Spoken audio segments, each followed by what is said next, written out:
বাউল আবুল হোসেন সরকার নিয়ে হাউকা হইতেছে, বামেরা মিছিল বের করেছে, সেখানে আবুল হোসেন সরকার কেন গ্রেপ্তার সেটার জবাব চাইতেছে। শুনেন।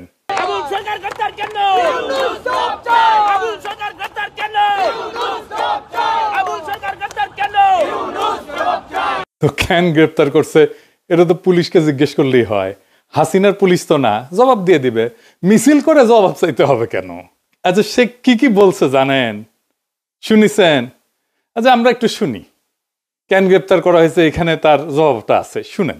আর যদি তুমি না থাকে আল্লাহ এক আল্লাহ হয়, তাহলে দরবার থেকে খেলাফত দিলে দরবারের যে কম পড়ে না আরো বাড়ে। তোমার মতো আরো 10টা 20টা আল্লাহ 200-400 আল্লাহ যদি আরো বানাই দিতে, তাহলে তোমার আরো দাম বাড়তো। এটা তুমি করলে না, এত বুঝো তা তো বুঝো না। আল্লাহর কথার কোনো গোয়া মাথা আমি কিছুই পাই না। মাথা কোনটা গোয়া কোনটা এটা আমি পাই না। কেন পাই না? এই যে একটা কথা বলছে, আওয়ালুমা খালাকুল্লাহে ইশক, প্রথম সৃষ্টি ইশক। আওয়ালুমা খালাকুল্লাহে মিন নূরি, নূর, প্রথম সৃষ্টি নূর। আওয়ালুমা খালাকুল্লাহে আরশ, প্রথম সৃষ্টি আমার আরশ। দেখেন, আওয়ালুমা খালাকুল্লাহে রূহ, প্রথম সৃষ্টি আমার রূহ। কয়টা হয়েছে? এক মুখ হয়েছে, দুই কথা কয়। হ্যাঁ, মুখ কয় না হুক কয়? এক মুখে দুই কথা কইলে হ্যাঁ মুখ থাকে, হ্যাঁ তো মুখ থাকে না, হ্যাঁ তো হুক হয়ে যায়। আল্লাহ যে কইল প্রথম সৃষ্টি আমার ইশক, প্রথম সৃষ্টি আবার কয় আমার আরশ, প্রথম সৃষ্টি আবার কয় নূর, প্রথম সৃষ্টি আবার কয় রূহ। আল্লাহ এক মুখে যে এত কথা কয়, আল্লাহর মুখ কয়টা? খালি কয়টা না, ওটা মুখ না হু। সেটা হইলো একটা দাড়ির মধ্যে 70 জন করে ফেরেশতা। তুমি প্রত্যেক দিন ফেরেশতা গুয়া কাইটে ভালাও। শুনেছেন তো? এখন এই বাউলের মুক্তি চাইতেছে, অন্যদের ব্যাপারে কথা নাই। ওইখানে ফরাদ ভাই গেছেন, আপনারা জানেন উনি আমার মুরব্বী আর গুরুজন। উনি ওইখানে গেলে আমরা তো দমে যাই, কিছু কইতে পারি না। ফরাদ ভাই আপনি নিজেই একটা ইনস্টিটিউট, আপনার ওদের মিছিলে তো যাওয়ার দরকার নাই, তাই না? আপনি একা বক্তব্য দিয়ে প্রতিবাদ করেন। এই সমস্ত গান্ধা বামেদের কাছে যে আপনি দাঁড়াইলে তো মুশকিল আমাদের হয়ে যায়, আমাদের জন্য। ওরা তো আপনাকে কখনো অন করেনি ফরাদ ভাই, করবেও না। হুদাই আপনি ওদের সাথে যাইতেছেন। যাই হোক, ফরাদ ভাই বলছেন যে সব আন্দোলন নাকি আবুল হোসেন ওনার পাশে ছিল। শোনেন ফরাদ ভাইয়ের কথা শোনেন। আবুল সরকার প্রত্যেকটা আন্দোলনের সঙ্গে প্রথম থেকে আমাদের সঙ্গে যুক্ত। তিনি শহীদ মিনারের অনুষ্ঠান থেকে শুরু করে হেন কোনো প্রতিবাদ সভা নাই, এমনকি শাহ আলী দরগায় যখন আপনারা বট গাছ কেটে ফেলেছিলেন তিনি আমার পাশে ছিলেন। আমরা ফরাদ ভাই আপনার কথা বিশ্বাস করি, কিন্তু আপনার পাশে আপনি ফরাদ ভাই একজন ফ্যাসিবাদের দালালকে, হাসিনা মুজিব পূজারীকে কিভাবে জায়গা দিলেন? সে তো আপনারা স্যাপোটাস করতে আসতেছে। আজ আমরা মুজিব বন্দনার হাসিনা বন্দনা শুনি তার কাছ থেকে। হ্যাঁ শুনেন। জলদি কইরা যায় তোরা আয়, আয় রে আমার শেখ হাসিনার নাই তোরা আয়, আয় রে আমার শুভ এমপির নাই তোরা আয়। ওরে ইতিহাসের রাখাল রাজা, ইতিহাসের রাখাল রাজা বঙ্গবন্ধু।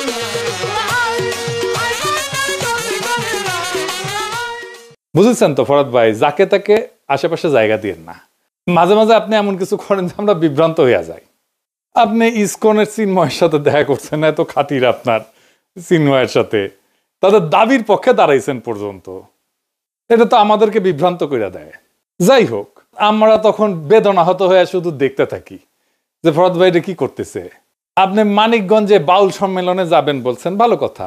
আপনি বলছেন আপনিও যাবেন, আপনাকে পেটাইলে পেটাক, এটা কি কথা বললেন ফরাদ ভাই? আপনি এসব কি বলেন ফরাদ ভাই? বাউল সম্মেলন নিয়ে তো কেউ কোনো কিছু বলেও নাই, বাধাও দেয় নাই। আর আপনাকে কেন পেটাবে? বাংলাদেশে কার এত সাহস আছে আপনার গায়ে হাত তুলবে? আপনি বিষয়টাকে এমন ভাবে উপস্থাপন করতেছেন যেন বাংলাদেশের মানুষ বাউল গানের বিরুদ্ধে দাঁড়াইছে। বিষয়টা তো তা না, ফারাদ ভাই, মোটেও না। দাঁড়াইছে আপনার ভাষায়, আপনি যেটা সবসময় বলে আসছেন, আপনার ভাষায় খায়া না খায়া আল্লাহ খোদার বিরুদ্ধে কথা বলায়।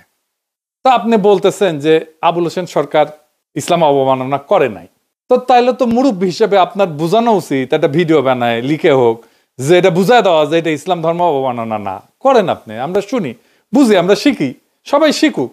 আপনাকে তো সবাই মুরব্বী মানে।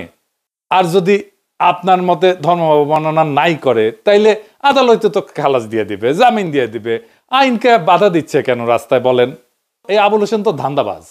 মুজিবের বন্দনা করিছে, হাসিনার বন্দনা করিছে, এখন বিএনপির হয়ে ভোট চাচ্ছে। বিএনপির মিটিং এ কিন্তু এগুলা কথা কইছে। ওইখানে দেখেন, সামনে হইল জাতীয় নির্বাচন। আমার আফরোজা খান রিতাফা নমিনেশন পাইছে না ধানের শীষে, সামনে ধানের শীষ প্রতীকে আফরোজা খান রিতাফার জন্য আমি আপনাদের কাছে দোয়া চাই, ভোট ভিক্ষা চাই। দেখেছেন? এবার এডিটর সাহেব এনা শুনে দেন মুজিব বন্দনা, মানে সব আওয়ামী লীগ এখন বিএনপি হয়ে গেছে। গালি জলদি কইরা যায় তোরা আয়, আয় রে আমার শেখ হাসিনার নাই তোরা আয়, আয় রে আমার শুভ এমপির নাই তোরা আয়। ওরে ইতিহাসের রাখাল রাজা, ইতিহাসের রাখাল রাজা বঙ্গবন্ধু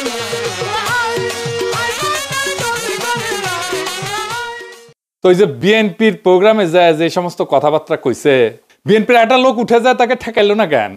বিএনপি তো ওয়াজে যে কার বিরুদ্ধে, বিএনপির বিরুদ্ধে কথা বললে তো একেবারে ওখানে আলেমদের সাথে ঝগড়াঝাটি, গালাগালি এই সমস্ত করে। তো দেখবেন, দু একটা দেখবেন যে বিএনপি যে কি করে ওয়াজের ইয়েতে উঠে, মঞ্চে উঠে আলেমদের সাথে কি করে দেখবেন। তো ওইখানে যে তারা কেন ঠেকায় না দেখেন।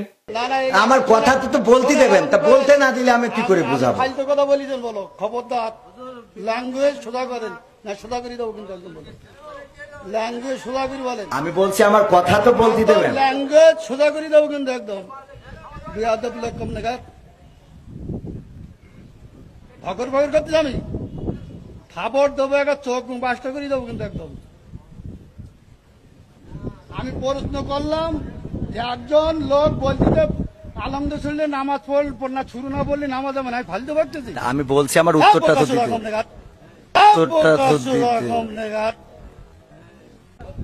একদম বাস্ত করে দেবো চোখ একদম। তো আবুল হোসেন বলতেছে মাজার ভাঙার বিরুদ্ধে বলতেছে, তাই না? শুনান তো একটু আরেকবার। এমনি তো 200-র উপরে মাজার ভেঙে ফেলাইছে, আপনারা জানেন তো। 200-র উপরে বাংলাদেশে মাজার ভেঙে ফেলাইছে। এখন একটু বন্ধ হয়েছে। কেন বন্ধ হয়েছে? সামনে যে নির্বাচন, একটু গ্যাপ দেই, নাহলে এখনো যদি মাজার ভাঙতে থাকে তাহলে কিন্তু আর ভোট পাবো না। এই জন্য তারা এখন একটু অব্য দিছে, একটু জিরাইতেছে। নির্বাচন হয়ে গেলে যদি তারা ক্ষমতা যায়, আবার আমাকে বাড়িঘর শুদ্ধ ভাঙ্গা করবো, খালি মাজার না। তো বাংলাদেশে মাজার নিয়ে ঘৃণা উৎপাদন করছে কে? সেকুলারেরা। মাজার ঘৃণার সবচেয়ে বড় কালচারাল এসেট হচ্ছে সৈয়দ ও আলিউল্লাহ লাল সালু। নাটক হয়েছে, সিনেমা হয়েছে, পাঠ্য হিসাবে পড়ানো হয়েছে, এখন সেকুলাররা মাজার প্রেমী হয়ে গেছে। কি তাজ্জব! মৌলানা আবুল কালাম আজাদের একটা বই আছে উর্দুতে, ঘুবারে খাতির নাম, জেলখানায় বসে এটা লিখেছিল। তো ওইখানে উনি মাজার নিয়ে কিছু কথা বলছেন। এখানে কিন্তু ওনার খুব অরিজিনাল কিছু চিন্তা আছে। উনি বলছেন কবর এবং মাজারকে ধর্মীয় শক্তি হিসেবে দেখার বিরোধিতা করছে মৌলানা আজাদ। উনি বলেন যে ইসলামের মৌলিক বার্তা ছিল তাওহীদ এবং বুদ্ধিবৃত্তি, কিন্তু পরে কিছু মুসলিম সমাজে মৃত ব্যক্তির কবরকে এটার মধ্যস্থতা, বরকত সংগ্রহের স্থান, অলৌকিক শক্তির উৎস বলে গ্রহণ করছে, যা মূলত মূর্তি পূজার আর এক রূপ। তিনি মৌলানা আজাদ এইটাকে ইসলামের বিরুদ্ধে সবচেয়ে বড় বিচ্যুতি হিসেবে দেখছেন। উনি লিখে গেছেন উনি সুফিবাদকে সম্মান করতেন, কিন্তু তার একটা অভিযোগও ছিল। অভিযোগ হচ্ছে সুফিবাদকে মাজার কেন্দ্রিক যাজকতন্ত্রে পরিণত করা হয়েছে। তিনি লিখছেন যে অনেক দরগায় অন্ধভক্তি, করুণার জায়গায় ভয়, যুক্তির বদলে অলৌকিক গল্প, অর্থনৈতিক শোষণ, এই সমস্ত প্রতিষ্ঠা পাইছে। এইগুলোকে উনি সামাজিক রোগ বলছেন ওই বইতে।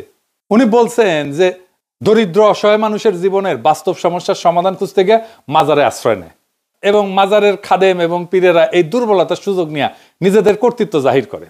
উনি বলছেন যে এই ব্যবস্থা মানুষের আত্মমর্যাদা নষ্ট করে, পরনির্ভরতা বাড়ায়, সামাজিক উন্নয়ন থামায় দেয়। তিনি খুব কষ্ট পেয়ে লিখছেন এখানে, মুসলিম সমাজ যখন কোরআনের জ্ঞান, বুদ্ধি, বিজ্ঞান, দর্শন এসব থেকে দূরে সরে যায়, তখন মাজার কেন্দ্রিক আধ্যাত্মিকতা সমাজের নেতৃত্ব নেয়। উনি একটা টার্ম ইউজ করছিলেন, জ্ঞানহীনতার রাজত্ব, এই মাজার পূজারে উপহাস করছেন। তিনি আরো বলছেন যে অনেক মাজার দরগা এক ধরনের অর্থনৈতিক কেন্দ্র, ক্ষমতার স্থান, স্থানীয় রাজনীতি নিয়ন্ত্রণের যন্ত্র হয়ে পড়ছিল। তিনি মনে করেন যে ইসলামের সত্যিকারের উদ্দেশ্যকে এটা বিকৃত করে দিচ্ছে। একটা খুব চমৎকার কোটেশন আছে এখানে, মানে আমি বাংলা করে বলতেছি, মানুষ অলৌকিকতার পেছনে ছোটে কারণ সে জ্ঞানের আলোয় চোখ খুলতে ভয় পায়। আর সেকুলারদের কাছে মাজার এত গুরুত্বপূর্ণ হয়ে গেল কেন হইলো জানেন? এটার একটা পলিটিক্যাল কারণ আছে, ভূ রাজনৈতিক কারণ আছে। আসেন সেটা একটু দেখি। মাজার হইল Indian soft power, Indian cultural icon, তাই সেকুলাররা এটা রক্ষা করতে চায় যে কোনো ভাবে। বামেরা ঠিক এই কারণেই বাংলাদেশের ইসলামকে পীর আউলিয়ার ইসলাম হিসেবে দেখতে চায়। আপনি দেখবেন মুম্বাইয়ের সিনেমাগুলোতে মুসলমান চরিত্র মানে সে মাজারে যায়, দোয়া পড়ে, সুতা বান্ধে, কাওয়ালি গায়। কেন এইটার পিছনের রাজনীতিটা কি? এই যে মুসলমান মানেই মাজারে যাওয়া, স্টেরিওটাইপটা হঠাৎ করে সৃষ্টি হয়নি। এটা একটা ঐতিহাসিক, রাজনৈতিক এবং সাংস্কৃতিক নির্মাণ, যার সূত্র 3টা পর্বে। 1940 থেকে 1950-এর দশক, যেখানে সেকুলার ইন্ডিয়া প্রজেক্টকে তারা বাস্তবায়ন করতেছিল। ভারত রাষ্ট্র নিজেকে সেকুলার দেখাতে চাইছিল। তো হিন্দু মুসলমান ঐক্য দেখানোর সবচেয়ে সহজ ভিজুয়াল প্রতীক কি? মাজার, যেখানে ধর্মীয় মিশ্রণ, সঙ্গীত, লোকবিশ্বাস এগুলোকে রাষ্ট্রীয় ঐক্যের সাংস্কৃতিক আইকন করা যায়। ওই সময় যে সমস্ত মুসলমান চরিত্র সিনেমায় আসতো সেগুলো ছিল সুফির মতো, দরগার খাদেম, কাওয়ালি গায়, দোয়া করে, শান্তি আর প্রেম শেখায়। এইটাই ছিল রাষ্ট্রীয় ন্যারেটিভ। মুসলমান সম্প্রদায় একটা মিস্টিক্যাল, স্পিরিচুয়াল এবং নন পলিটিক্যাল। 1938-এ একটা সিনেমা হয়েছিল ধাত্রীমাতা, দরগা এবং এই মিলনের ভাব নিয়ে। 43 সালে নাজমা বলে আর একটা বিখ্যাত সিনেমা ছিল মুসলিম সমাজের সাংস্কৃতিক আধ্যাত্মিকতা নিয়ে। এখানে মুসলমান মানে কবি, সুফি, অলৌকিক প্রবণ। এরপরে আসে 1960 থেকে 1980 সাল, কাওয়ালির যুগ, বলিউডের বাণিজ্যিক স্টেরিওটাইপ। এই যুগে বলিউড বুঝাইলো যে মাজার, সঙ্গীত এবং কাওয়ালি এটাই হইতেছে হিট ফর্মুলা, ইমোশন, মিউজিক এবং এক্সোটিকনেস। এটাই হচ্ছে মুসলমান পরিচয়। ফলে মুসলমান পরিচয় মানে দরগায় চাদর দেওয়া, কাওয়ালি করা, পীর ফকিরের দোয়া, অলৌকিক সুস্থ হওয়া, সাদা টুপি, আচার আচরণ। এই সময় সবচেয়ে ভূমিকা রাখছে বোম্বাইয়ের ইন্ডাস্ট্রির উর্দুভাষী লেখকেরা, যারা মুসলমানদের নিজস্বতা দেখানোর জন্য সহজ ভিজুয়াল হিসেবে মাজার ব্যবহার করতেন। মাজার কেন্দ্রিক গান এবং সিন, বারসাত কি আকরাত, আমার আকবর অ্যান্টনি 1977 সালে, দরগায় অলৌকিক সুস্থ হওয়া, সুফি গান একটা নতুন ধরনের কালচারাল জানরা তৈরি করলো। এই সময় মুসলমান চরিত্রকে মিস্টিক, অলৌকিক, আবেগী করে ফেলা হইল। এইটা ভারতীয় জাতি নির্মাণের ন্যারেটিভের সাথে মানানসই। মুসলিমরা নন থ্রেটনিং স্পিরিচুয়াল মাইনরিটি। এরপরে আসলো 1990 থেকে 2000 সাল, মিডিয়া এবং পলিটিক্যাল মোমেন্ট। মুসলমান মানে দরগা প্রেম, দোয়া।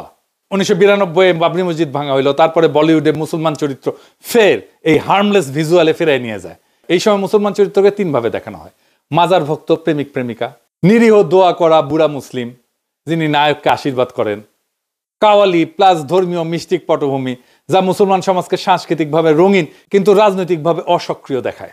যেমন ধরেন ফিজা, রিফিউজি, সাওয়ারিয়া। এইখানে যে মুসলিম ভিজুয়াল পুরোপুরি মাজার থিমড। এমনকি যোধা আকবরেও দেখবেন মাজারের দোয়া গ্রহণে, মাজারের দোয়া নেওয়ার দৃশ্য। কেন মুসলমান মানেই মাজার ইন্ডিয়ান কালচারে?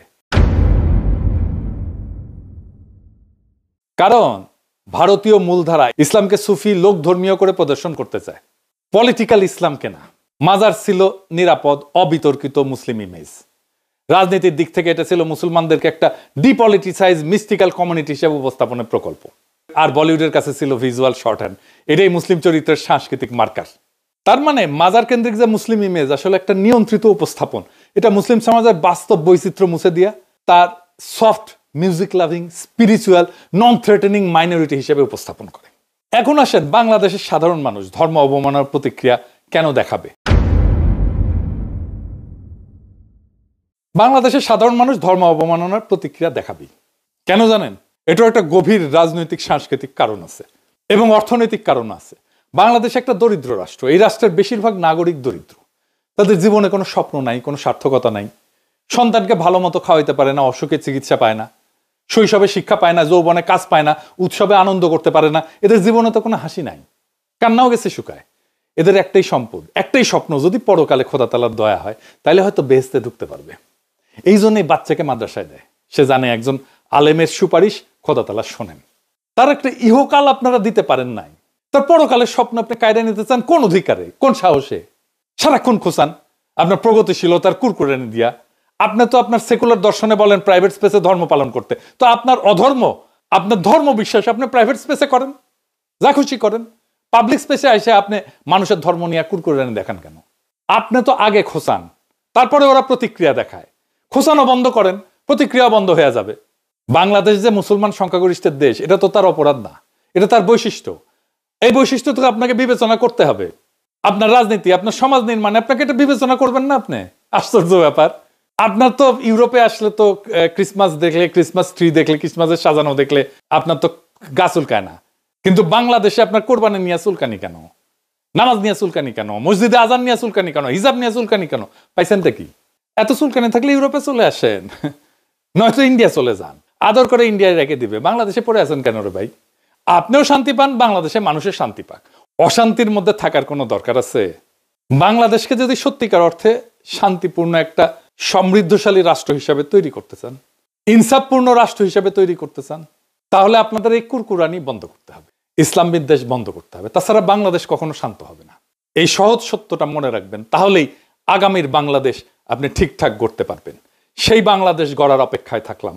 ইনকিলাব জিন্দাবাদ।